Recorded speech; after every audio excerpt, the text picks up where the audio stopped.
Artificial انگوٹھی خواتین کے لیے جائز ہے؟ میں نے سنا کہ آپ صلی اللہ علیہ وسلم نے ناپسند فرمایا، اگر ایسا ہے تو جائز ہے آرٹیفیشل انگوٹھی، کوئی گناہ نہیں ہے، لیکن دھاتوں کی جو انگوٹھی ہے اس میں علماء کا اختلاف ہے کہ سونے اور چاندی کے علاوہ کسی اور دھات کی انگوٹھی بھی پہن سکتی ہے۔ دھات سے مراد جیسے تانبا ہے، پیتل ہے، تو اس میں احتیاط یہی ہے کہ صرف سونے چاندی کی انگوٹھی پہنے، انگوٹھی کسی اور کوئی اور نہ پہنے۔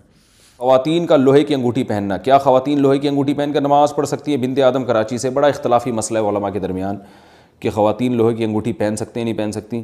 بہرحال یعنی بعض علماء جائز کہتے ہیں، بعض ناجائز کہتے ہیں، تو ہمارا فتویٰ اگرچہ گنجائشی کا ہے کہ گنجائش ہے پہن سکتی عورت، لیکن احتیاط کرے تو اچھا ہے، سونے چاندی کی پہنے انگوٹھی تو زیادہ اچھا ہے۔ انگوٹھی کے پتھروں کی شرعی حقیقت۔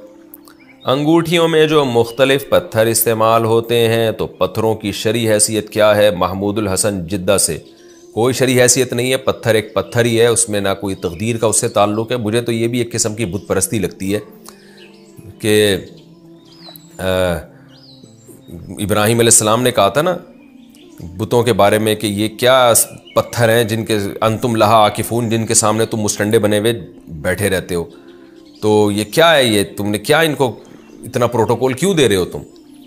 یہ مسٹنڈے کا لفظ تو میں استعمال کر رہا ہوں، یعنی ان کا ابراہیم علیہ السلام نے ایک توہین آمیز انداز میں کہا تھا یہ کیا ہے، یہ جو ہاتھوں سے بنائے ہوئے تم نے ان کے سامنے کیوں تم ایسے احترام کرتے ہو ان کا؟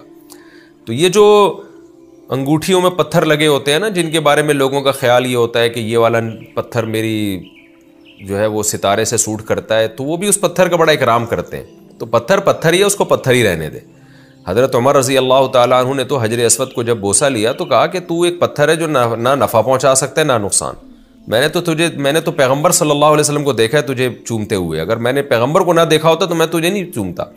اب باقی یہ کہ مسلمان حجر اسود کو کیوں چومتے ہیں، وہ بیت اللہ کی عظمت کی وجہ سے نا، بیت اللہ اللہ کا گھر ہے، تو اس کے ساتھ اس کی نسبت ہے حجر اسود کی، تو اس لیے، ورنہ وہ بھی کوئی نفع نقصان نہیں پہنچا سکتا۔ تو یہ جو پتھر انگوٹھیوں میں لگے ہوتے ہیں تو کچھ بھی نہیں ہے۔ ہاں، پتھراؤ کی نیت سے آپ رکھ سکتے ہیں کہ کراچی کے حالات خراب ہوئے، پتھراؤ کہیں ہو رہا ہو تو اپنے دفاع میں مجھے بھی پتھراؤ کرنا پڑے، تو انگوٹھی سے پتھر نکالا اور پھینک دیا۔ اس کے علاوہ اس کی کوئی حیثیت نہیں ہے، یا کوئی زینت کے لیے، جیسے خوبصورت پتھر ہوتے ہیں ذرا اچھے لگتے ہیں، زینت کی حیثیت سے رکھ سکتے ہیں، پھڈے میں کام آنے کی حیثیت سے رکھ سکتے ہیں۔ اس کے علاوہ اس پتھر کی کوئی ویلیو نہیں ہے، اور ایسی چیزوں کی دل سے عقیدت نکالا کریں۔